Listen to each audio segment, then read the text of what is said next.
let's get started. We have a lot to cover today, so we will need to move quickly through it. Okay. You'll see here the list, my outline, and a lot to get through. Fiona's already done the introduction, so there is a slide on that, but we'll quickly pass over that. I usually put in my presentations the slide that I call "Why do risk management?" I noticed from the list of attendees of people who've registered that many of you are not risk managers, don't have risk manager in the title or risk officer in your title. And that's good. It's good because I think everybody's a risk manager, and you have somebody who might have the risk officer title who will encourage you, train you, educate you, cajole you to do it right. But so we'll talk about that. We'll talk about what is risk management, and it's not that complicated, honestly. I hope at the end of this that you'll feel that this is something you're doing already, because you are. I'm going to briefly touch on the code of practice for the governance of state bodies, and in particular in relation to risk management and internal control. Then we'll talk about the risk management process. Again, not a black art, very commonsensical approach. I just want to explain to you some of the terms straight out of 31,000. And then we'll talk about risk appetite and risk criteria. Two separate things, but closely related. Risk appetite is often, I think, the least understood concept in risk management, but we'll talk about that. And then we'll talk a little bit about roles and responsibilities, because there are different roles and different, whether you're on the board or whether you're a senior manager or internal auditor, you have a different role to play. That's me. I'm going to talk, I suppose, a lot of theory, but I'll try and make it relative to the public sector. And then I'm going to ask Aiden to talk to us about contemporary topics. I would say tales from the trenches. Aiden is doing this every day and working with many public sector bodies, so he knows the challenges, if you like, in practice. And then at the end, we'll leave time for a Q&A. Okay, we're busy. All right. The only comment I would add to Fiona's on this one is calQrisk, our company, we develop software to support governance, risk and compliance efforts. That's us, and we try to maintain our skills by being members of various organizations. The other introductions you've seen already, these will be in the slides available. So, why do risk management? And I'm giving you 7 reasons here, any of which I think are good enough. The first one, it increases the likelihood that you'll achieve your desired outcomes. Very simply, by reducing a certain amount of the uncertainty. It brings focus on what matters. It's forward-looking rather than looking at the performance in the past. It's forward-looking and acts as an early warning indicator. So you see the bumps in the road long before you hit them and are ready to take action. Something that not to be underestimated, but I feel the process of formally doing risk management identifies opportunities. The CEO of Visa, at least he was when he said this, Charles Scharf, said, "A well-controlled environment gives you the license to do other things." Think about it. If you're doing something well, and if you know you're doing it well, you can probably take on more risk if you wish, but you can certainly do more if you're good at it. The next one, better or informed decision-making. Certainly, probably higher relevance in the public sector, because certainly my experience, people feel, can you take any risk in the public sector? Well, you can and you should, and it's about being risk aware rather than being risk averse. And certainly you have to make lots of decisions, and if you want to make better decisions and informed decisions, then you will have risk management feeding you information before those decisions. Now, again, standalone reason for doing risk management, because it improves the performance. Less failures, less costly events, more success. Again, stands on its own if that was the only reason you did it. And if you're a senior manager or a board of member, you will know already that effective governance requires sound judgment, informed judgment, risk-aware decisions. You can't have effective governance without good risk management. So hopefully, if you weren't convinced before, you're convinced now you should do risk management, and I think you are. So what is risk management? Very simple. definition here. It's coordinated activities to direct and control an organization with regard to risk. Now, I have an Australian friend in the International Committee who says there's too many words in this. I don't like the first word, risk.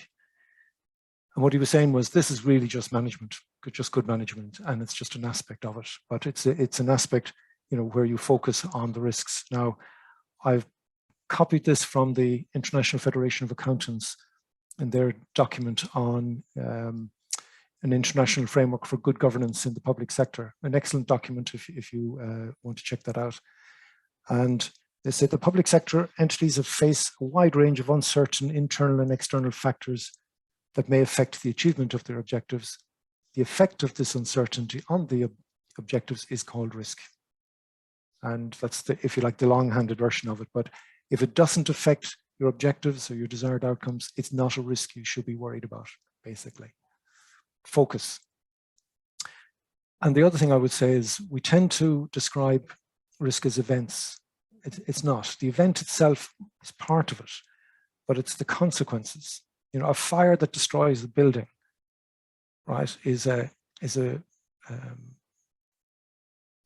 risk. But if you just say a fire without any clarification of what you mean, do you mean a fire in a waste paper basket, or do you mean a fire that destroys the building? Simple example, but you know what I mean. Okay. We don't have time to go through the whole code of practice for the governance of state bodies, but I picked out the main sections. And a lot has to do with roles or responsibilities of people. But there is a section devoted to risk management and internal control and internal audit. And you should certainly be aware of this and certainly read this. Now, I will drill down into this section briefly. On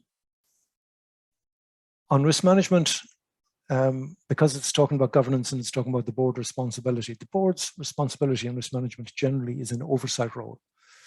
And the board should, not because they were told to, but they should do it anyway, should be talking about risk at every meeting. Now, how long do you talk about risk? It depends on the meeting, it depends on the agenda, it depends on the theme of the meeting. It might be that you talk about some risks. Maybe you have a topic at the next board meeting on cybersecurity. So you just maybe will focus on cybersecurity risk, but it should be a topic on every agenda.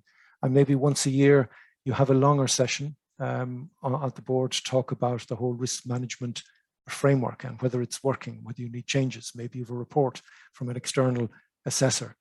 So you'd have a longer session, but certainly it should be a standing item. The board has responsibility for approving the policy. I'm sure Aiden will have comments on that and has, I'm sure, helped with people to develop policies.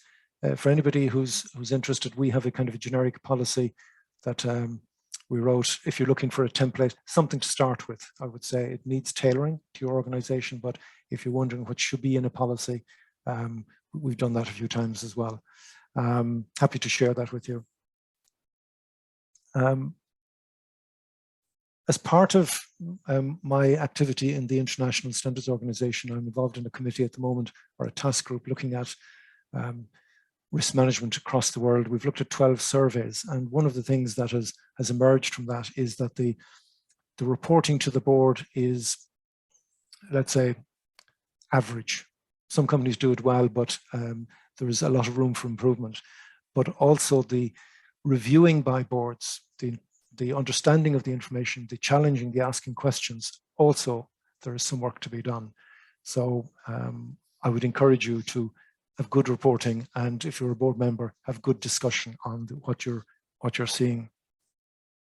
The Code of Practice says that you got to confirm in the annual report of the risk assessment and the mitigation that's in place. That's clear. And then obviously you've got to appoint the internal audit and the chief risk officer. Now, I'm always, I suppose, amused that internal control is elevated to a higher level than, I would say, all controls, because controls are what modify risk, reduce it if you wish, you hope. But internal control seems to be synonymous with controls for financial matters. And I think that has its origins back in 1991 when there were a few scandals. So a lot of what's done under financial internal control could and should be done in other areas. But certainly the first one, clearly defined responsibilities. That applies, in my mind, to all areas. It's just good management. That you identify the risks and you evaluate the financial implications. Again, I would do that certainly on financial matters, but financial implications aren't the only consequence, certainly in the public sector. You've got to consider the consequences on your service delivery and how it impacts your service users. This is from the code of practice. So yes, you need a budgeting system and you need to be able to compare actual with budget. You need procedures, processes to mitigate the risks, like segregation of duties. Now, the code of practice doesn't go into other areas like what you should do in cybersecurity. It does go into some detail on the financial internal control. That is not the sum total of risk management. You need to do this in all areas, to my mind, not just in the financial control side. And you need to monitor the effectiveness of controls. Again, not just in finance, but in your IT, in your health and safety, etc. And in the code of practice, you got to confirm in the annual report on the effectiveness of the system of internal control. I would say the effectiveness of your controls per se, I would say. So let's have a look at the process. This is straight from the 31,000 standard, and you will probably know this as well. It's the recommended standard to use in the government's and the Department of Public Expenditure and Reform, their guidance on risk management, which incidentally is, I think, an excellent guidance document. I'm going to focus on the elements in this center here. We don't have the bandwidth to cover all sections, but the key elements of risk assessment, starting with the scope. And in the standard, it would say in a heading, understand your organization. And basically what it's saying is before you start off doing any risk assessment, take time to try and plot out, well, what is this organization about? What are the intended outcomes or objectives, however you express them? What is the internal and external environment like? You know, what's the structure of the organization? Who are your key third parties? What are the standards and regulations you've got to comply with? By documenting all of this, you're creating a picture for yourself in a formal way so that you can start now identifying risks. If you haven't fully understood your organization, and organizations now with pandemic, it's very obvious the boundaries of the organization are no longer the building you're in. It's both physically and what other way, from a service point of view, it's quite broad. You depend on third parties for lots of things. You need to, I think, define risk criteria before you start assessing risk. If you measure risk in a 1 to 5 scale, likelihood of consequence, what does a 1, 2, 3, 4, 5 mean? Now, you can define this and you might find after 3 months or 6 months, you have to redefine it because you're now more knowledgeable, you've assessed a bunch of risks and you can improve the risk criteria. That's fine, but you do need to define it. You need, and the board needs to approve the risk appetite. Now we'll talk about that in a moment, the limits and how much risk you can take. Identify your stakeholders. Who's interested in what you do? Obviously, the service users, the regulators, the minister responsible, the employees. Identify your stakeholders, including your third parties as well. Decide what's the scope of this risk assessment and this risk management. You know, are you going to look at all risks in all directorates, all departments, all business units?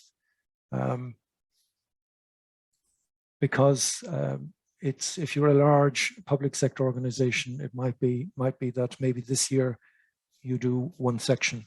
Don't bite off more than you can chew. And I encourage people to try and identify key risk indicators, things that are trends that will give you an indication of what might happen next month. Best example I can give is if you measure complaints and you've got 5 complaints in January, 10 complaints in February, 15 in March. Guess how many you're going to have in April, unless you do something different, okay?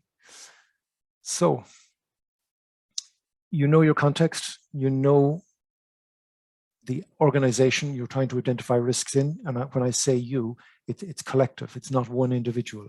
It's each department head. It's each individual within that department. And I use a technique called the bow tie to explain concepts. Now, there are 25 plus different risk identification and assessment techniques. So let me take you through this one because it does help to explain some of the core concepts. If I've identified a risk, and an easy one here, topical, is cyber attack, then I got to look to the left in this bow tie and say, well, what can cause that? Where are the threats coming from? And why should I be worried about cyber attack? And it could be because of poor skills and knowledge, and it could be poor skills and knowledge of individuals, not just the IT department. It could be complacency. Oh, it'll never happen to us. Sorry, guys, if you haven't been hacked already, you're going to be hacked. And if you've been hacked already, you're going to be hacked again, or at least attacked, hopefully not successfully. So there are lots of threats, lots of causes for it. What do you do? Initially, you put in measures, controls to prevent that cyber attack. And it might be a policy and procedures that will determine certain things you don't do and don't allow.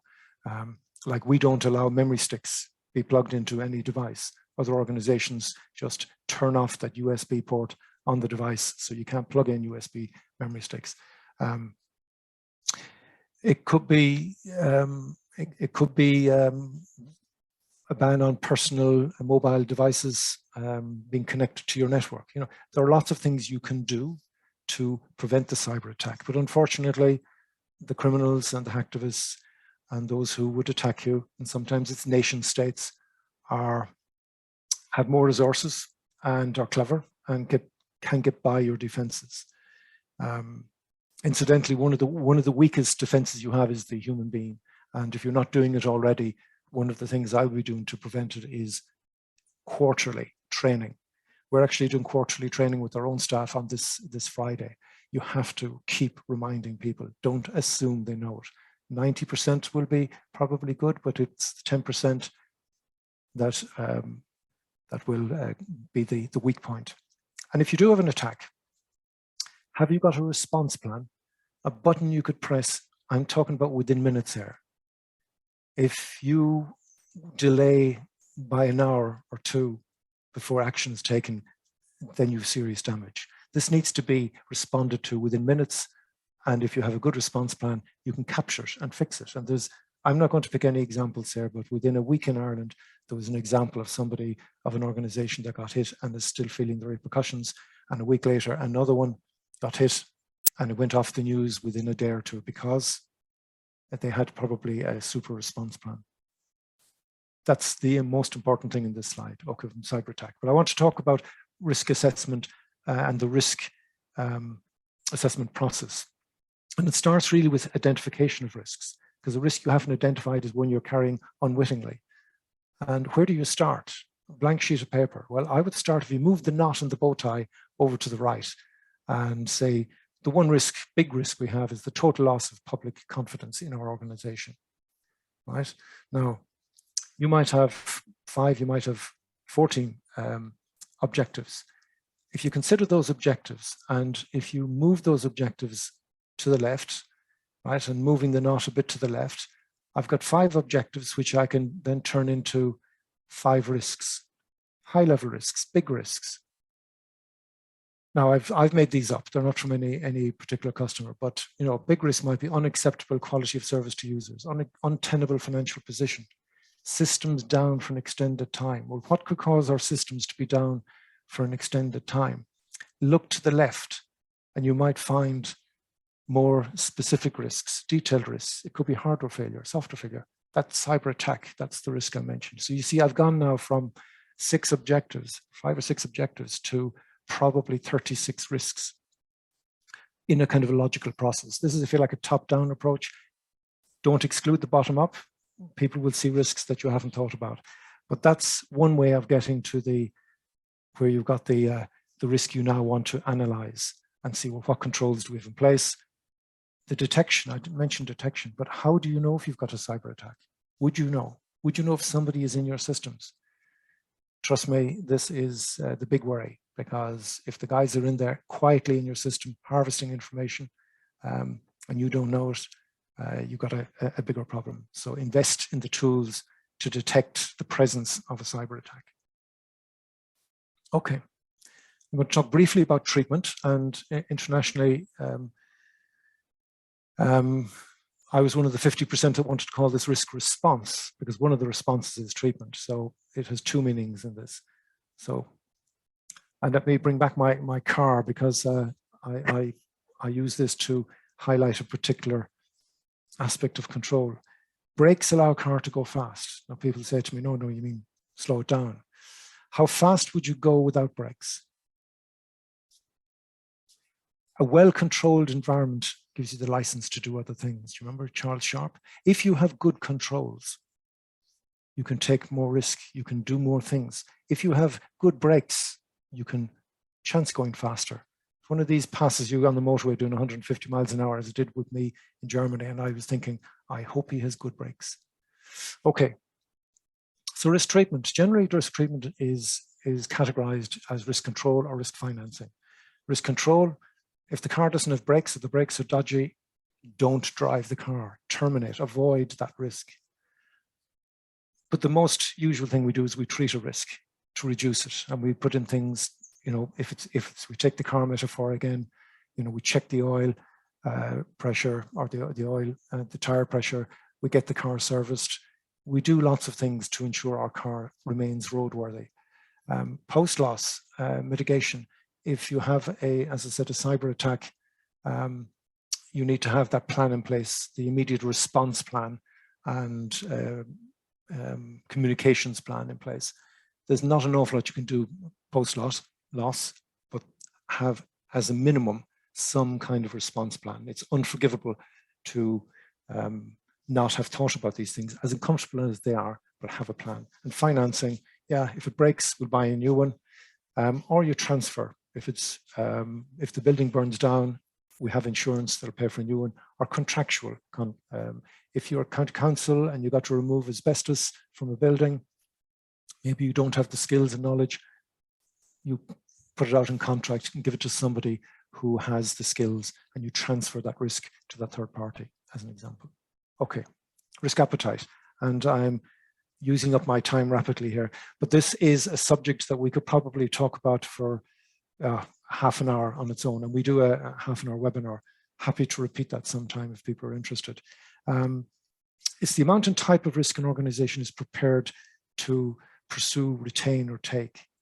In an international document on the one I mentioned earlier on public sector, they talk about the limits for risk taking, which I think is an excellent description of it, because most people in the risk community don't like the phrase appetite. It sounds like you're seeking it, you want it. No, it's about limits. It's about how much risk you are willing to take as an organization. The board sets it, and it's for the decision makers, so they know how far they can go, and what the limits are. And it's for the stakeholders who want the reassurance that you're not being too flahulach or with the money that has been given to you and the responsibilities. I've taken these out of another document, Risk Appetite Guidance, as examples of, let's say, qualitative statements on appetite. You know, we've adopted a cautious stance, and I prefer that language to people saying we have a low appetite for. Low appetite does not mean anything, or it means different things to different people, so therefore it's not of much value. I won't read these out, but just to give you examples, I'm going to go to the next slide and say, well, how do we go about it? Now, I'm going to ask Aiden, maybe when he speaks, hopefully he will address appetite as well, because there's no one way, but I would start with statements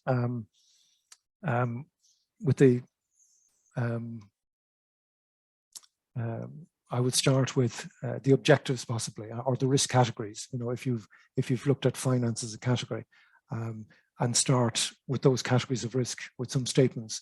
I would say for each objective, which is more important? I would say the outcomes for the community and for the service users is more important than the financial outcome.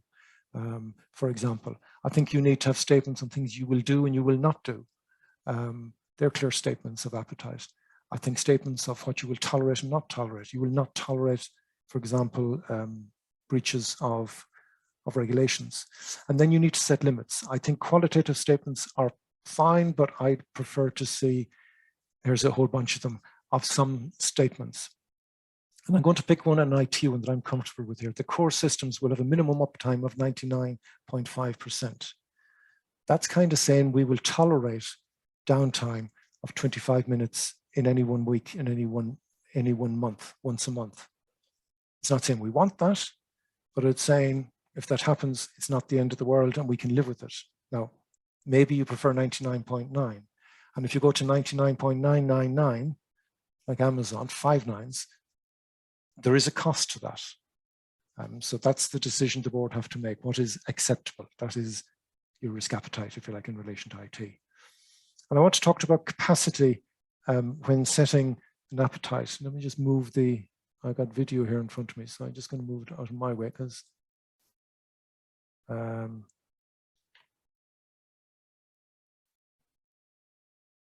okay.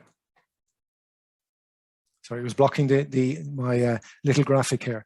Think of capacity as the maximum risk that you can take, all things considered, whether it's limited by capital, your borrowing, or regulations, or whatever, and your operational environment. And what that operational environment is really your capability. It's your skills, it's your knowledge, it's how long have you been doing this. And if you've been doing it for years and you're good at it and you have good policies, good procedures, good checks, you have greater capability and therefore can take more risk. So understand your capacity before setting the limit. The appetite has to be within that capacity. Very simple to my mind, but too few boards, I think, understand the capacity of the organization first. Okay. And so on to risk criteria. Yeah, this is the 5x5 scale. How are you going to measure the risk? It's the definition in the guide in 31,000 is the terms of reference against which the significance of risk is evaluated. Best by an example, maybe.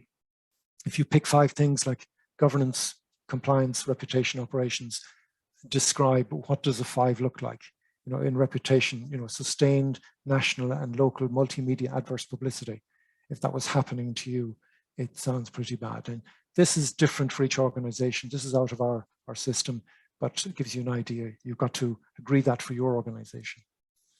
And I think finally, my final slide, and I'll just, I'll go through the 5 levels. It is from the 3 lines of defense model, now called the 3 lines model. But there is curiously a 4th line in there, which is the governing body. And in the 3 lines model, they do actually, in a footnote, say that it is like a 4th line, but they didn't want to change the name of the document from 3 lines of defense to 4 lines model. Yeah, that's me saying that with tongue in cheek. But look, it is a 4th level. The governing body, the board of directors, has an oversight role. They define the objectives and they provide the resources and establish the structures, set the appetite, and then check that it is happening. You need that oversight role. Whereas the management, and that's everybody from the CEO down, everybody is responsible for, I would say, the doers. There is one group in that, the 2nd line, and that's the risk officer and the compliance officer. And there might be 2 people or there might be a team of people. But they're 2nd line. The 1st line, and the CEO is part of that 1st line, they're the people who are managing the risk every day. I call them the doers. They're the people who are implementing the processes, who are feeding back to the risk officer maybe results and outcomes, and maybe a control isn't as effective as it should be. They're managing the risk on a day-to-day basis. The risk officer and compliance officer are, in a way, checking, they're advising, they're training, they're monitoring, and they have to report to the board. It should be a report to the board. Certainly they can report to the CEO, but it should be a report to the board on how well the risk management is working. 3rd line of defense is the auditors, and they're independent. They're not part of the design. They can certainly advise, but they're not part of the design, and they will give an independent opinion. Now, they should work, and you can see an arrow between the 2nd line and the 3rd line, certainly coordinate and share information. They don't need to duplicate each other's work, or at least keep the duplication to a minimum. And the fifth line, I've called it a fifth line, is when you bring in maybe an external expert, somebody like an IT forensic expert to do a penetration test on your IT occasionally. So they're the roles. I know it's quite compressed, but I'm now going to pass over to our guest speaker, Aiden Horan. Aiden, thank you for joining us today, and over to you. Thank you, Ger. I'm going to share a few slides with you, and again, just for everybody's benefit, happy to. These slides will be made available to you after the session. Okay, share the screen. Right. Panelists. I'm advancing share options. I know what that means. Let me see. Okay, that's it. Just to check, can people see that? Can we see that? Not yet. Not yet. Okay, let's select screen and share. Let's go back. When it says share screen, yeah, here we are. Okay, thank you. And again, all panelists. Okay. Is that okay? That's perfect. Okay, thanks very much. Okay, again, just thanks for the invitation, Ger, and I just wanted to share some ideas and thoughts on, I suppose, contemporary topics around about risk management in the public sector. I mean, you and I will know from the work on the Risk Management Committee that it is about uncertainty, and it is about, if we can, turning uncertainty to our benefit, but being aware of the uncertainties in our environment and addressing those if we can.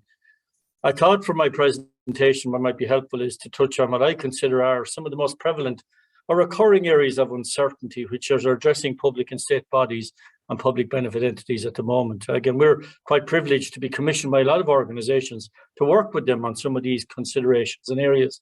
And although we do talk about risk management in a commercial sense, I suppose the public sector environment and the state sector environment is somewhat different. And I think people often compare, contrast, and again, go back to your comment earlier, Jerry, around about metrics and quantitative measures around about risk appetite. While in some cases that's possible within the public sector environment, in many cases it's not. So maybe we'll address that in the risk appetite piece. So look, prevalent areas, maybe a little bit of ideas on the maximising the utility of the risk management process and some ideas around that. I'd like to touch on risk appetite statements. Indeed, we have done a lot of work over the last period with organisations on developing a risk appetite statement. And classically, we said, look, what is a risk appetite statement? How can it apply in the public sector environment? It's a commercial concept, to which we say, no, it's not. It's not at all. I mean, I think public service bodies and public agencies, I know, have a level of ambition. They have a level of ambition to succeed, which really means that they have to engage in what I call reasoned and reasonable risk-taking. Now, if we are engaging in reasoned and reasonable risk-taking for the benefit to fulfill a public duty or to provide services or whatever that might be, it means we do have to actually embrace a risk appetite. I think and I'll share some material with you, I think it's fascinating when we work with boards and governing bodies, and we will do surveys of them. Tell us what you think is the risk appetite in this entity. And you do a separate confidential survey with the management and the staff, and you then compare and contrast. It can be really illuminating. And the fun really is bringing the executive team and the governors back together again and showing them back the results and trying to come to a consensus on what is an appropriate, relevant, and simple concept around about risk appetite. What are we prepared to tolerate, pursue, or go after, Jerry, as you've covered there? So risk appetite. And finally, a bit on reporting uncertainties, a bit on opportunity reporting as well. I would always start, okay.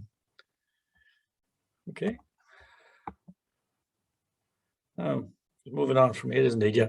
I would always start with this, and it goes back to the Combined Code guidance from 1999.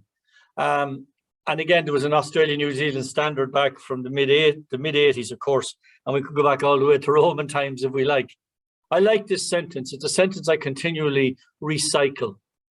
A sound system of control gives us assurances that we will not be hindered in achieving our objectives or the legitimate conduct of our business by circumstances that may be reasonably foreseen.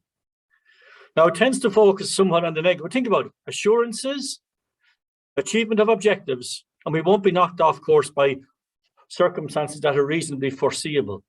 We are talking about here, as far as I'm concerned, about uncertainties, what's in our environment, what's reasonably foreseeable.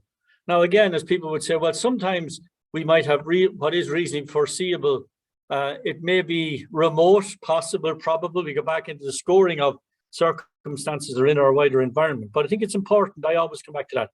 I would love to see us, and maybe I'll propose, I'd love to turn this around to say, how do we give assurance that we will be able to achieve our objectives? We need a system of control that makes sure we can deliver. Many of you will have business plans, operational plans, priorities, corporate plans. You'll be mandated by government possibly to deliver on certain areas. And when I look across the wide variety of organizations represented, you can be being delivered a mandate from central government. You can be embracing a mandate from within your local area, or indeed it may be your level of ambition to deliver services. So I would like to turn this around to say we need control to maximize the chances of success. And if this is about giving assurances, this to me is about risk appetite, risk embracing, and actually the pursuit of opportunities and ambition. And I'm going to turn that back on us a little bit as we go. Prevalent risk categories. This is taken from the 2002 Risks in Focus report from the Unit of Internal Auditors. And again, this is taken from a survey across a range of private and also mostly private and commercial entities. But nonetheless, I think it's useful and relevant to look at it. Clearly, cybersecurity, data security, information security considerations continues to be very high. I'm going to skip down to the macroeconomic geopolitical uncertainty. Again, who would have thought when we were coming out of pandemic or out of COVID that we would have the situations we have and the horrific situations in Ukraine? Who would have thought the implications that would have for in terms of the global economy? And this is not, it's still very uncertain. We do talk about sanctions, we talk about supply chains, we talk about lots of things being impacted. So we've gone from a period of a pandemic where a lot of uncertainty into a situation where what's happening in Europe at the moment is creating a hell of a lot of uncertainty across so many areas, as well as obviously the social and the humanitarian consequences for people. So I suppose when I look at cybersecurity, keep that in mind. We look at the macroeconomic and geopolitical uncertainty. I suggest that's more elevated in recent weeks. Climate change is the next one there, halfway down, environmental sustainability. Many of you work in areas where you're going to have targets to achieve around about the climate action plan. What work is being done at the moment? Are we clear? Are we very uncertain as to what's going to be required of us around about the targets that our sector will have to achieve or that we will have to achieve as organizations? That feeds its way into green procurement. It feeds its way into plans and policies and strategies at an organizational level. Again, there's uncertainty here. We all understand the need for it. But again, it's an area I think that's posing some challenges for people about what are the obligations we have around about sustainability and climate change and decarbonisation. And the other one, which is on the list under climate change, is supply chain outsourcing and end-party risk. COVID, I suppose, had implications. We all talked about Brexit. Has Brexit? Where's that gone, I wonder, from a risk point of view? We did talk about the supply chains. What's going to happen? How do we get to Europe? How do Europe get to us? What are going to be the implications for products and services? The fact what's happening in Ukraine is probably even more in your face around about the impacts on supply chains and products and services, not just for ourselves, but for the developing world as well. So when I talk about supply chain outsourcing and end-party risk, I'd like you to reflect a little. How much of what you do is relying on a third-party provider? Many of you who are involved in infrastructure and capital projects are relying on contractors. Does that pose a risk? What is the financial sustainability, viability of the contractors with whom you are committing to build or committing to invest? What are the implications of the service contracts you've signed with other providers? It's the chain and the weakest link. I suppose I think the whole area of third-party contract management, project management, being aware of those who you've committed and commissioned to work on your behalf, their capacity to do what they have to do to help you deliver on your obligations. So I've just picked off the one: cyber, data security, macroeconomic, geopolitical uncertainty. And again, it's out there and not how much we can do about it. Climate change and economic sustainability and supply chain outsourcing and party risk. And the other one, which I skipped over, which is the fourth one down, and it's around about human capital diversity and talent management.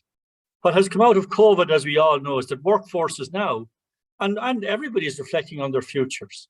What type of employment do we want? The whole area of working from home, blended working models, and so on. Allied to that, we've seen resignations, movements of staff around organizations, high rates of vacancy in certain areas. Obviously, in recent weeks, we've heard about the problems with recruitment in Dublin Airport. That said, a little story this morning, somebody I know had to go to Dublin Airport, got there about 3 hours early and got straight through. There was no queues at all. They're inside having their breakfast, having a great time. But just, I suppose, my point being that when you talk about human capital diversity, talent management, workforces, adequacy of staff, skills, competencies, these are areas that I suppose are also important. So think of those. Are those areas on your risk register? If not, I think they may need to be over the next while. Again, just to put this in emphasis for you, and you will be aware of this. If you're looking at cybersecurity and information security considerations, there are new public sector cybersecurity baseline standards. I suppose these, Jerry, you would have mentioned these in your presentation as well, a little bit on NIST, that these are the standards to which organizations are going to have to achieve, aspire to get to and achieve. And I think you're going to see a lot of work and emphasis and resource investment around about making sure that there are baseline standards that every public sector entity is achieving around about data protection, data security. Not to be said that very innovative and creative cyber terrorists may indeed invade your space. At the same time, just to be aware that these standards were issued in November. From an organizational point of view, you should be aware of them. And indeed, if you have your IT department or you're dealing with colleagues in those areas, you should be aware of what these mean. So that covers the cyber area. Again, just to say, many of you will be aware of this, the whole area of blended learning we talked about. What are the implications going to be for our staffing and our talent management?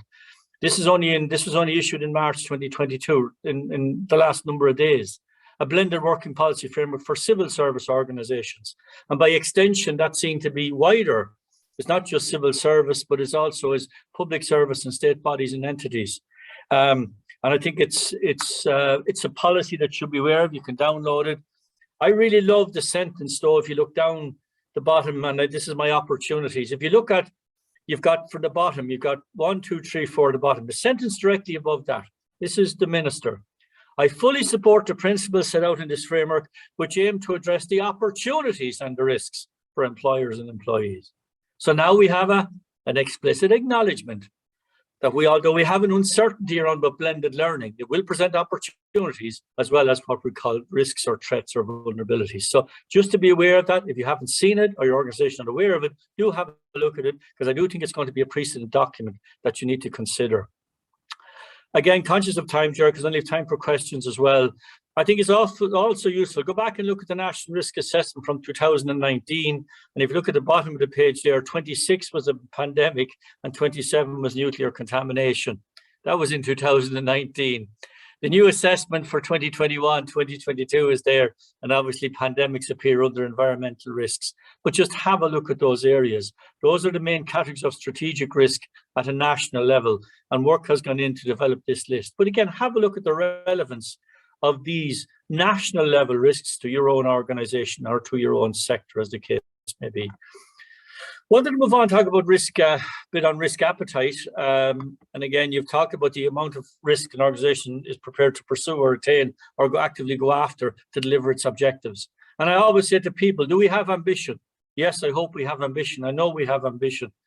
And if that ambition means that we actually have to take calculated risks and we have to pursue certain levels of opportunity seeking when we're not sure of what the outcomes will be, well, it's not what we're required to do. And in a way, when we talk about boards and surveys, I did a bit of work with a board recently, a board and a management team, where I asked them, we picked 3 areas: stakeholder engagement and consultation. And on a scale of 1 to 10, where 1 was totally risk conservative and 10 was completely risk embracing and opportunity seeking. We got a confidential survey between management and board. The first line here is the board, the second line is the management. When we talked about stakeholder engagement and consultation in this sector for this organization, the score was 4.6 from the board, but 6.2 from management, i.e. management had a view that had a greater appetite and willingness to engage in creative ways of consulting stakeholders and consulting and leading the consultation process.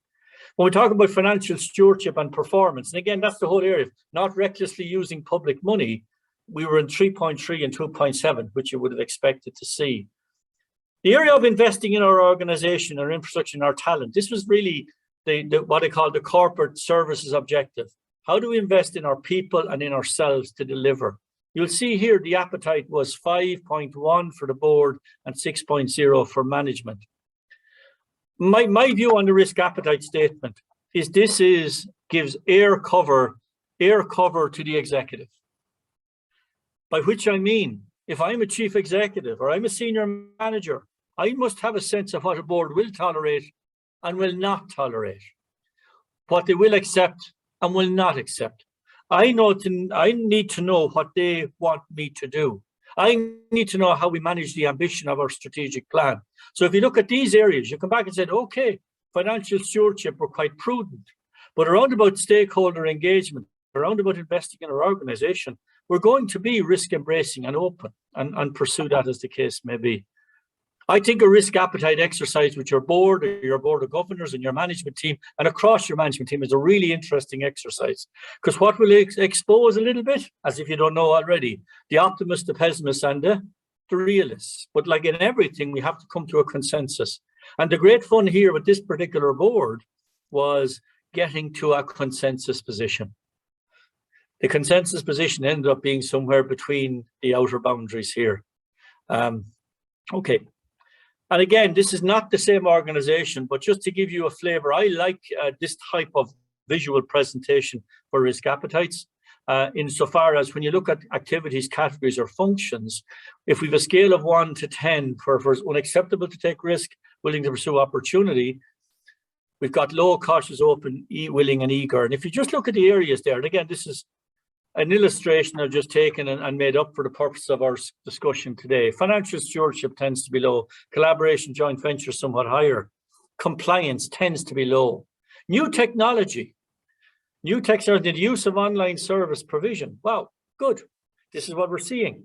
If I had in the line cybersecurity and information security, wherever that be, it'd be back down in the 1 or the 2. Stakeholder engagement, talent management and personnel policies, how we go about recruiting, retaining, training, developing people. And I suppose major change initiatives. And if you are involved in change and reform and pursuing other areas, you have to punt here because it's uncertain. There's no certainties when you're making changes. So you have to be willing to embrace and be willing to pursue the opportunities. And more importantly, if you're the executive, you need to know that your board or your governing body have your back in this area, as the case may be.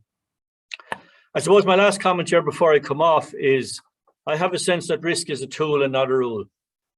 It's a tool to manage, prioritize. It's a tool to have a narrative with our colleagues. It's there as a tool to help us. It's not a rule by which we live. And I think that's the most important piece. And I think a risk appetite statement is a fantastic opportunity to dialogue with your governors, with your colleagues around about genuinely, what do we have a zero tolerance for? What do we have a moderate tolerance for? Or what are we actually prepared to go after aggressively? And the last point on bring it back to the governance scenario, when we do talk about governance being conformance and performance, I ask the question always, is risk management about conformance? Is risk management about performance? And maybe I'll leave you that reflection. Is risk management about conformance and compliance, or is risk management about performance? Thank you, Ger. Happy to take any questions and again, happy to share the slides with colleagues. Thank you very much. Thank you. We have one question, and it's been here for a little while, but you'd moved on from the topic when it came in. So if you have a public body with an accounting officer but no board, and you have an audit committee in place, what is the audit committee's responsibility for risk management where they're not board members? Thank you. Yep, and I suppose I've had the benefit of being the chair of an audit committee in a government department, so I can speak. An audit committee in a government department is advisory to the accounting officer. But accounting officers will, as far as I'm concerned, in my experience, want to utilize the skill sets and experience of the audit committee members to help to look at how good we are in risk management, how good we are, do we have developed risk policies? And one of the areas we would have always done, and this has been work, remember, it's advisory, it's not an executive oversight of the accounting officer because it's somewhat different than state bodies. We would have always invited in the heads of the various functions to go through the risk registers, to begin to have a chat about what's trending, what's coming down the line, and to have a sense of how vibrant or otherwise, or how active the risk process is. And this is not bringing in the chief risk officer, this is bringing in the heads of the functions. And then from that's able to feed back, I suppose, into the discussion we can have periodically with the accounting officer. Remember, the management board of a government department or an executive board, but they have many of the traits of a governing body, as we would know. I realize it's a different construct, but a management board, even the use of the word management board, has a connotation of some collective decision making and some collective contributions. So I hope that answers the question.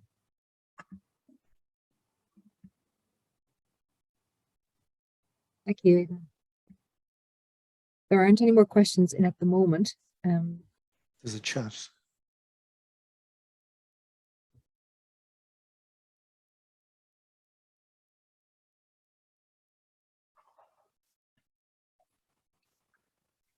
Just to say that maybe I passed over maximizing utility from the risk process. Yeah, I think if this becomes a stayed process and we just look at RAG order registers going before a board periodically, yeah, it has to be more vibrant. And I think involving board members and audit and risk committee members and people on what is our ambition? What is the uncertainty in our environment? What can we do? How do we safeguard our interests? How do we make sure we can deliver for our stakeholders? These are all questions that governors and board members and all of us should be concerned about. And I think risk management is a narrative and a language. Jerry, you'll know this yourself. It's a narrative and a language to help people discuss these issues and to put them out there. And it's not, the language maybe be off-putting, but implicitly people are very well aware of what we're talking about, but there's a language and a discipline around it, I suppose, which is what we're trying to do here. Great. There's some more questions in now, beginning with, can there be a why in the matrix after each of the risks for clarification and simplification? And also, if operational or strategic risks categorizations, and who is the responsible person is specifically, okay, I'm going to reread this. Can there be a why in the matrix after each of the risks for clarification and simplification? And a second part to that question, if operational or strategic risk categorizations, and who is the responsible person specifically for either? Okay. Can I address maybe the first one? It was my matrix. My matrix was a matrix of the risk criteria rather than risks, and it was about the consequences. And you arrive at that criteria through I would say, a session with the senior management, the people who are going to be looking at the risk register. So I suppose the sentences in each of the boxes are succinct, but there's a workshop that was done behind it. So the why would have come out in the workshop, if that's what that question was relating to. Also, if operational strategic risks categorizations and who is responsible specifically for that. Certainly in a risk register, I would recommend categorization, whether it's a technology risk, governance risk, a strategic risk, and certainly have a risk owner. I think where you have a department as the owner of a risk, that's weak to my mind. I think if somebody's name is opposite a risk, it's more likely to get attention than if it's a department. I see a few more, Fiona. Yeah. How do you prompt? This is one for Aiden.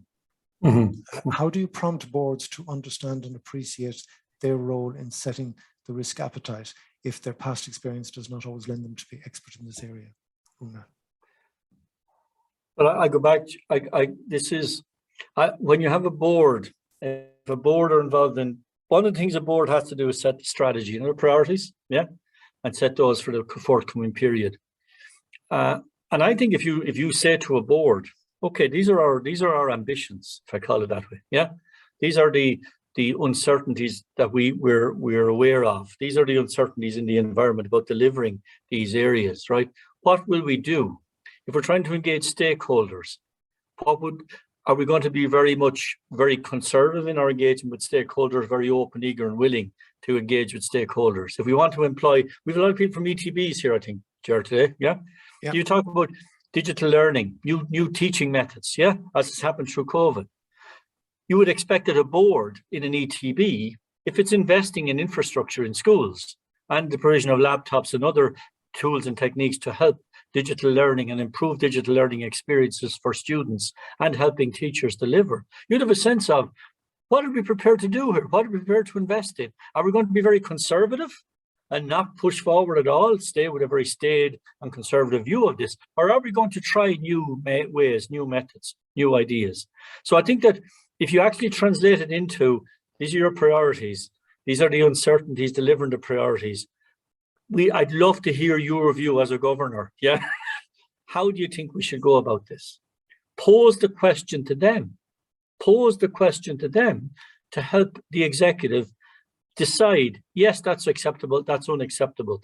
And those are the tolerance limits, Gerard, I think you mentioned when you were discussing risk appetite. I think it's fascinating. We've used board surveys on risk appetite and executive services, as I've mentioned, and it's been fantastic, the outcome of that deliberation with them. They have to do it. Don't let, their job is to approve the risk appetite statement, but like in all good governance, it is a collaborative effort with the executive, of course. So turn it positively over to them, change the language a little bit, change the dynamic, and make it as simple as you can. That'll be my advice, Una. Thanks, Aiden. There are two more questions. The first is there a forum for networking in relation to risk management within the public sector, for Aiden? Okay. I suppose there are, within each of the sectors, there may be risk officers. Within the governance forum at the IPA here, obviously, we convene and bring together periodically auditors and risk managers, people involved in governance roles. So we would have that. And I know that maybe within some of the state bodies, there may be kind of loose affiliations of risk managers and risk officers as such.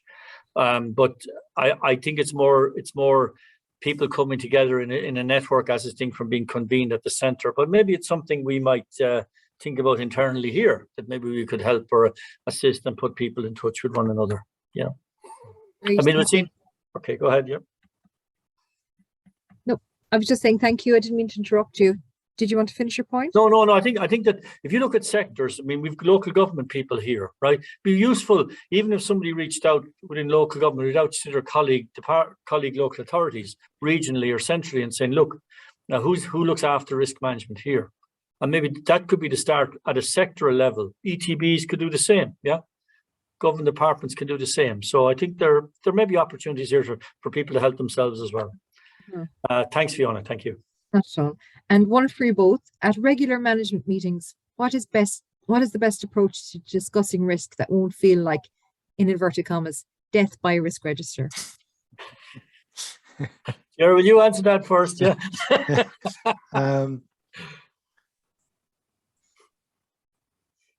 Okay. I think I wrote a piece. I wrote a piece on reporting to the board. And I was trying to write from the perspective of the board member and the perspective of the risk officer. So if I take the senior management team, the same applies. You got to know what the meeting wants to know. If it's the senior team, if we're talking about at regular management meetings, what information is important? So don't overload this group with more information than they need.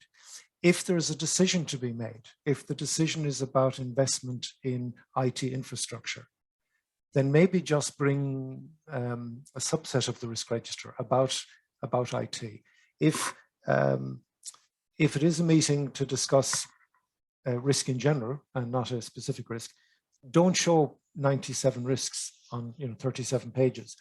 Keep it to the top 10 or 12 risks. Relate the risks to the objective. And Aiden, I'm going to ask you to comment on this as well, but I think if you present risks to either the management team or the board, and you can't see, and they can't see, how this risk or these risks affect what we want to achieve, you're going to lose them. But if there's a direct link, they'll now understand, and maybe their ears will prick up, and maybe they won't fall asleep. But don't have a long risk register. 10 or 15 at the most, I would say. Aiden. Thanks, Jerry. Yeah, two things. I absolutely agree with you. There has to be an alignment. If I'm a governor coming in, I have seen alignment between the strategic objectives and the threats and the threats list I'm seeing, and the risks that I'm seeing, so that I understand what's significant, what's serious.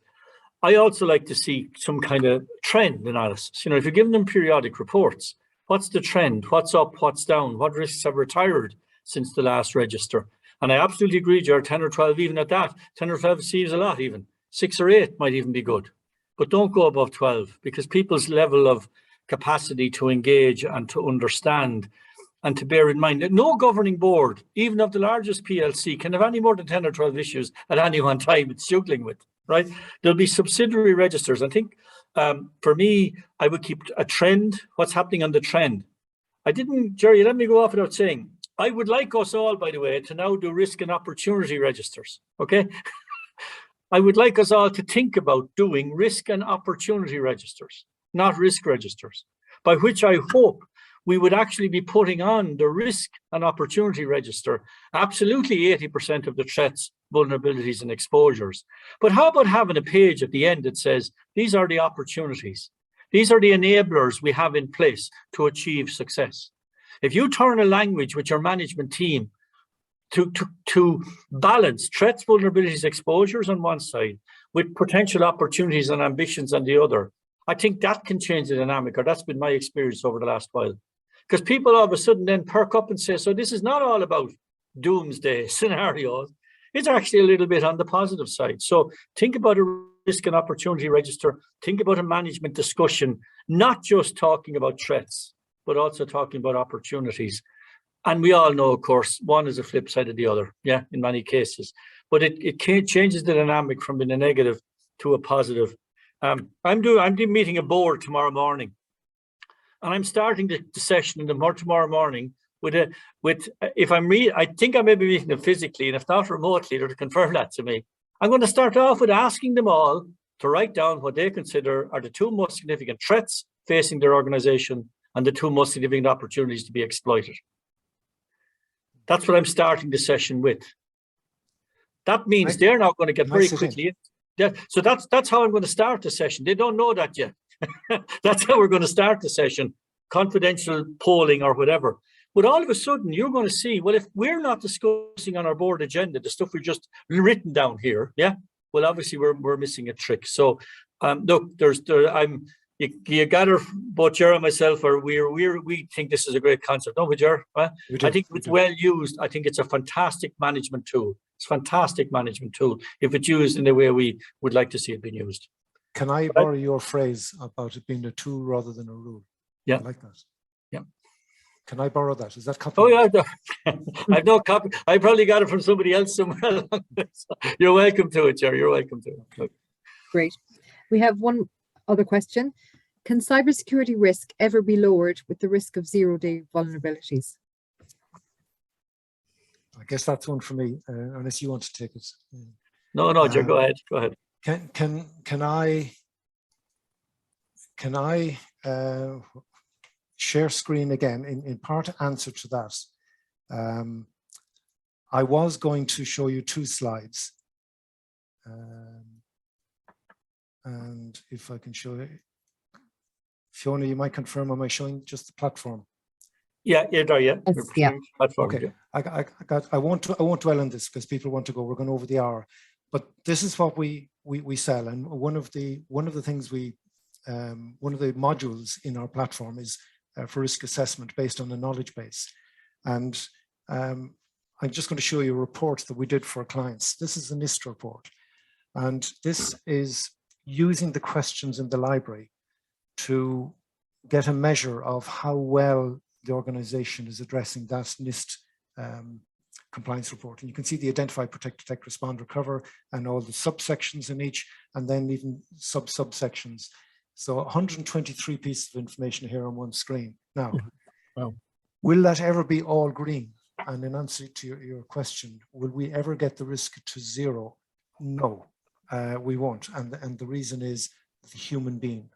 You can have the best technology in the world. And I've worked with a company in Boston, and I've done a desktop walkthrough of a cyber attack with them last year. And they use some of the best tools in the world to prevent cyber attacks. But I picked on an individual who clicked on a link from a source that he thought was secure and started off a chain reaction. And because of poor policies and procedures, more procedures in the organization and delays, damage was done. That was all done on a desktop. So to answer your question,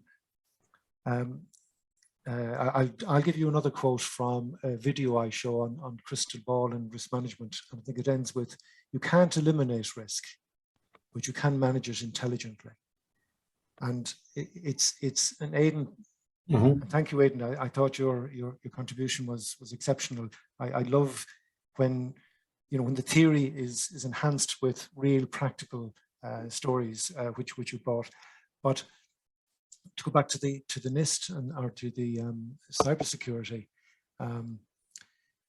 in reducing the risk and uncertainty, I think Aiden, you said it as well. It's really about reducing that uncertainty. To try and achieve your intended outcomes is not certain, and the more you can reduce the uncertainty, the more you increase the likelihood of achieving your intended outcomes.